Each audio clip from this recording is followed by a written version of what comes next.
the most tremendous new musical experience you can have.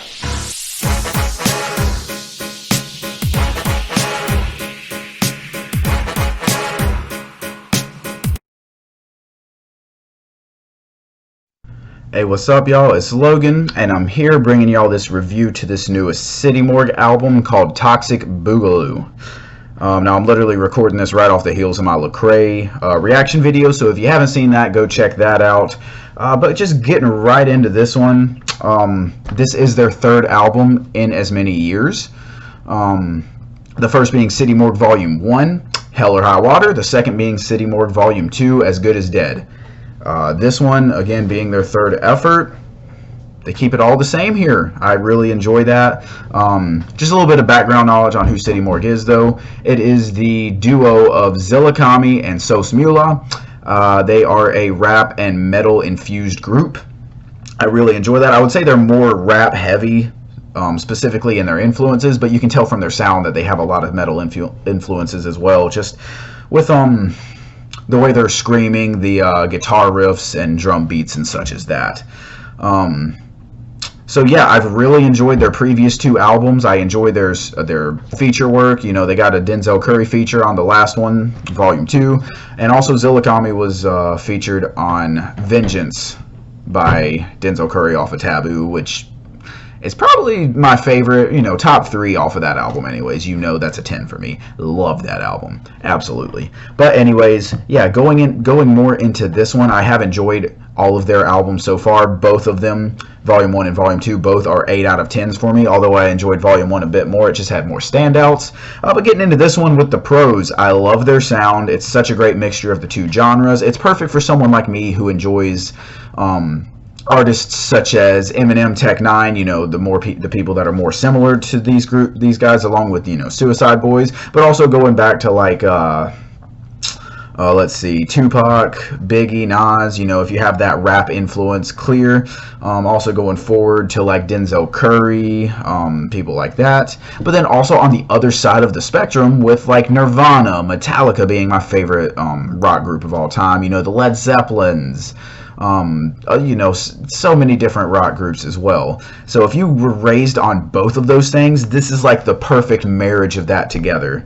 Again, you know, rock and rap doesn't always mix well together. Of course, Run DMC did it with Walk This Way with Aerosmith. Eminem has done it multiple times, and he's pretty hit or miss with it. Tech Nine honestly has one of the best mixtures of it, just because he was definitely raised on both sides of the spectrum.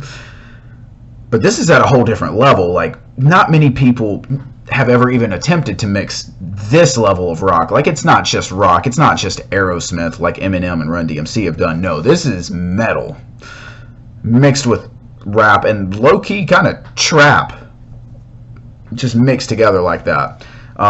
So I really enjoy that. On the opposite side of the spectrum, it's not for everybody. Certainly not for everybody. But for those of you who are like me, right in your zone. Now they have a great use of live instruments mixed with trap beats as well. You know, you get your hi-hats, but you also get your amazing guitar riffs and heavy drum beats. It is very short and easy to digest, just like the rest of their albums, you know, usually clocking in between 30 and 40 minutes. Really easy to listen to. This one's 10 songs in 19 minutes. So, I mean, that's even shorter and really easy. In fact, I almost wish it was a little bit longer. You know, that I see that would have been a positive, but I'm not complaining. Again, this is right in their pocket, right where they succeed. They don't really vary too much from their normal sound, but I think that's a positive. I think that just shows they found what works for them. And honestly, I do fear that if they were to try something else, it wouldn't be as good. Because you look at like Suicide Boys, you know, they had, what was it called? I Want to Die in New Orleans, my apologies. And then last year they had that album with Travis Barker. The name is not coming to me right now, but I really enjoyed that. But then this year they had their project that I just did not enjoy that much, because they tried to change their style up a little bit. I believe that one was called Stop Staring at the Shadows or something like that. I just didn't enjoy that one that much. And I compare these two because they do have very similar sounds with the rap metal influences. You know, City Morgue, they have learned to stay right in their zone and succeeded at that very well. Now, going to the other side with the cons, again, this isn't for everybody. I've already touched on that one. It's not gonna. If you don't enjoy metal, you're not gonna like this one, even if you do love rap. At the same time, if you love metal, you're not gonna enjoy this one if you don't. If you like a poor trap music, it has those influences too. So you need to have some level of respect for both sides to be able to come together and enjoy the child. On top of that, again, this is very similar to their previous work. So while I say that is a positive, if you're someone who wants to see artists grow and try different things, that could be viewed as a negative. Again, I don't personally think that that's a bad thing whenever their sound is so unique anyways that they need to try new things. Whereas if it was, say, a Tyler, the Creator, he's a great example of someone who tries new things, If he were to only consistently have put out albums like Goblin and Wolf and Cherry Bomb, I know even those had a good bit of change, but they were similar enough. If he only put out albums like that, he would not be considered one of the best in the game right now. However, he switched up his style to going to Flower Boy, and then Igor even more switching it up. So, I mean, I get that. I certainly get that. It's just a case-by-case scenario. I don't think every artist needs to do something different. The standouts for me, though, that's all of the cons. The standouts, specifically, I'm only going to point to one song, I know. It's 10 songs long, so there's not too much to point out anyways. Hurt World 99. This was the single, and whenever I heard this, I knew I was going to love this album, because this is an absolute banger.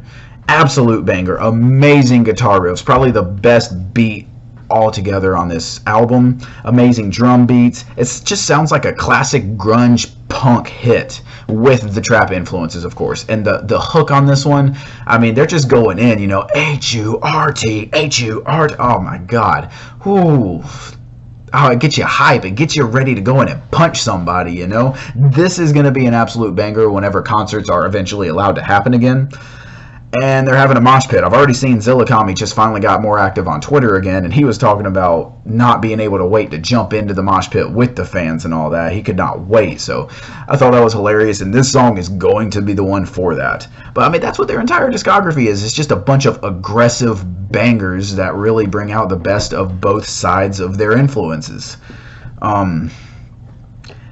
Just to conclude this review, I mean, this is another great addition to their discography, They don't explore new sounds, but again, that's a good thing for them. They are extremely unique. They don't need to do that, There's no one else putting out music the way that they do outside of maybe Suicide Boys and then a couple other more underground artists that... I mean, City Morgue, I would say, is the premier cream of the crop version of anyone who does this. Don't come at me with anyone else like, oh god. Just... You know what? I said what I said. If you disagree, that's fine. Just my opinion. I think they're the best doing this right now.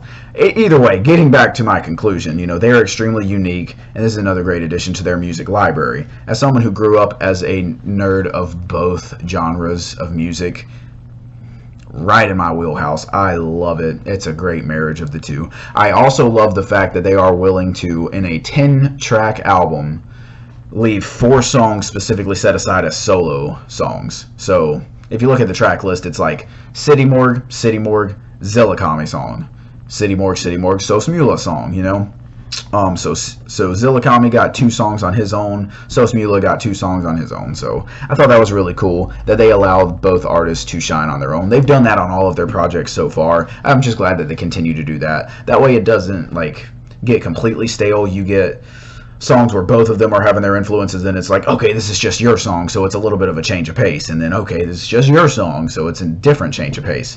Now, if I had to pick which one I prefer, Zillakami's a little bit better. His songs are just more enjoyable to me. I think it's just his voice, and again, that's just on personal preference. Not saying Sos Mula is any worse.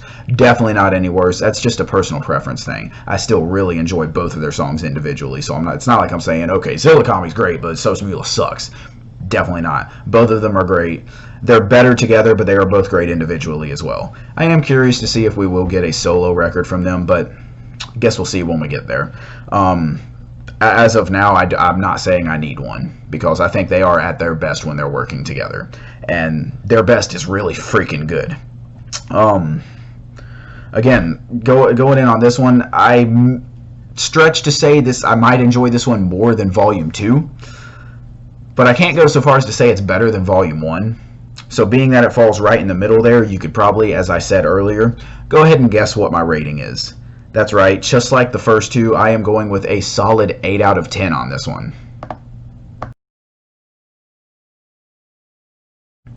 That's just my feelings on it. I think they have found their wheelhouse. As long as they stick in this, they can get 8 out of 10s for the rest of their career, and I will love them all the more for it. Now, I'm hoping they can come out with something and just blow my mind and just give me a 9 or a 10. I don't know. I guess that'll depend on if they can put a longer album out, maybe like a 40 to 50 minute album, and have like a storyline behind it rather than just absolute bangers. Not saying that they don't have somewhat of a storyline at times, but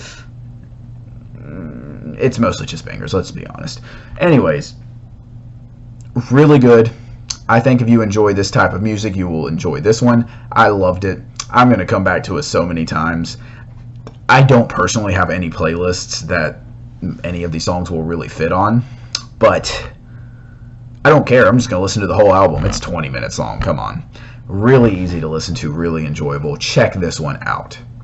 That being said, that's all I got. Make sure to hit the like button, comment, and sub. Hit the bell next to my name for notifications on when I post my next videos. I appreciate y'all watching, and I will hit y'all up next time.